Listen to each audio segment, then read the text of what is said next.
Hello student, कैसे हो? जब आज मैं पढ़ाऊँ चैप्टर नंबर 5 में the tubes blood vessels. Last lecture में हमने डबल सर्कुलेशन मेथड पढ़ी थी। Arteries are the vessels which are carry a blood away from the heart to the various organs of the body. अब arteries का यहाँ पर काम क्या है कि वो जो ब्लड है ना, वो क्या करेगा, हार्ट से बॉडी के डिफरेंट डिफरेंट पार्ट में पहुंचाएगा।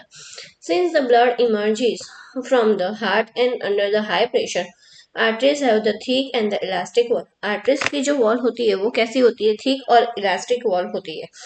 Veins collect the blood, और जो blood है वो कौन collect करता है?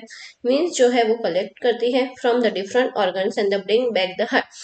वो कहाँ से, जो different different organs है, मतलब कि different body parts से वहां से लाएगा blood, और वो कहाँ पर मतलब कि पहुंचाएगा heart में। They do not needed the thick wall because the blood is no longer under a pressure. उसको यहाँ पर thick wall की जरूरत नहीं है क्योंकि वहां पर ज्यादा कुछ प्रेशर नहीं होता ब्लड का। Instead, they have the valves ensure the blood flow only in the one direction. वहां पर वाल्व्स होते हैं, क्यों? क्योंकि वहां पर जो ब्लड का फ्लो है वो एक ही डायरेक्शन में है, इसी वजह से। In the reaching an organ or tissue, the artery divide into a smaller and smaller vessel, bring a blood and the contact the individual cell. अब आर्टरीज के अंदर जो भी मतलब की वेन्स है वो आगे जाके क्या होगी, डिवाइड हो गई, और वो और स्मॉल क्या होगी, छोटी होती जाएगी। The smallest vessels have wall which the one cell thick and are called a capillaries. अब एक पार्ट ऐसा आ जाता है कि वो आगे जाके डिवाइड नहीं हो सकती, और जो बहुत ही उसका स्मॉल पार्ट है, जैसे कि वन सेल है, वन सेल जितना थिक है, तो उसे हम क्या बोलेंगे, कैपिलरी बोलेंगे। Exchange the material between the blood and the surrounding the cell take place around the thin one. अब वो जो कैपिलरीज है वो क्या काम करेंगी, एक्सचेंज मटेरियल काम करेगी, जो ब्लड है या तो और कोई चीज है तो उसे चेंज करने का काम करेगी, exchange. The capillaries then joining together from the veins and the convey the blood away of organ or tissue. Capillary क्या है, एक जॉइंट है जहां पर वेन्स होता है वहां पर।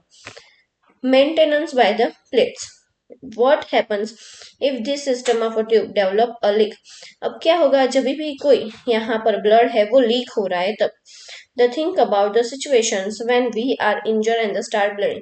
जब भी हमें कहीं पर चोट लग जाती है तो ऐसे सिचुएशन को हमें याद करना है। जब हम इंजर्ड होते हैं और वहां पर ब्लड का जो फ्लो है वो स्टार्ट हो जाता है। Naturally the loss of the blood from the system has to the minimise, मतलब कि जो ब्लड यहाँ पर लूज हो रहा है या तो लीक हो रहा है वो थोड़े टाइम के लिए होगा। In the addition the leakage would lead to the loss of operations would reduce the efficiency of the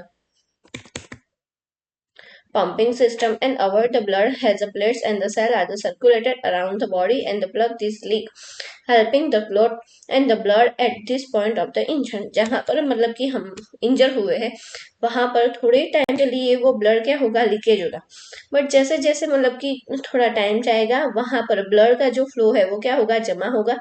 क्यों? प्लेटलेट्स की वजह से। और फिर वहां पर जहां पर इंचर पॉइंट है वहां पर क्या हो जाएगा, क्लोटिंग हो जाएगी, मतलब कि आपको ब्लैक जैसा स्पॉट नजर आएगा। नेक्स्ट पॉइंट है lymph. There is an another type of fluid also involve the transportation. ये और एक टाइप का फ्लूइड है ट्रांसपोर्टेशन का, फ्लूइड का। This is the called a lymph और द टिश्यू फ्लूइड, जिसे आप लिम्फा और टिश्यू फ्लूइड भी बोल सकते हो।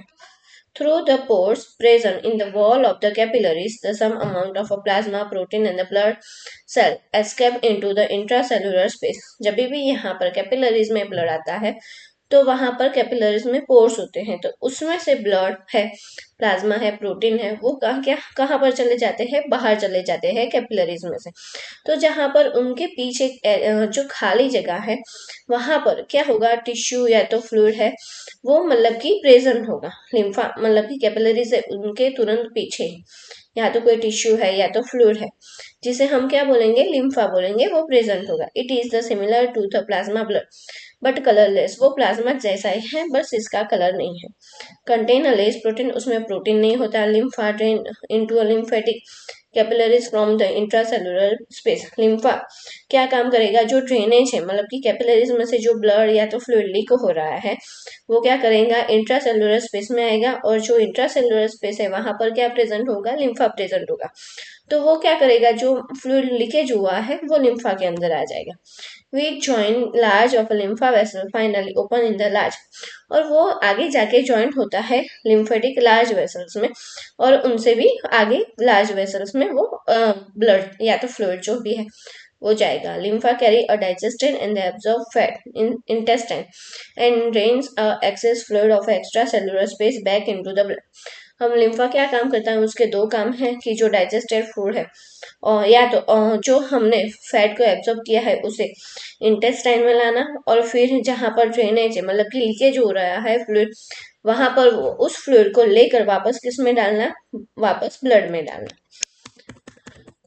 Thank you for watching my video. Next lecture में हम ट्रांसपोर्टेशन इन प्लांट पढ़ेंगे। आपको अगर मेरा वीडियो अच्छा लगा तो उसे लाइक कीजिए।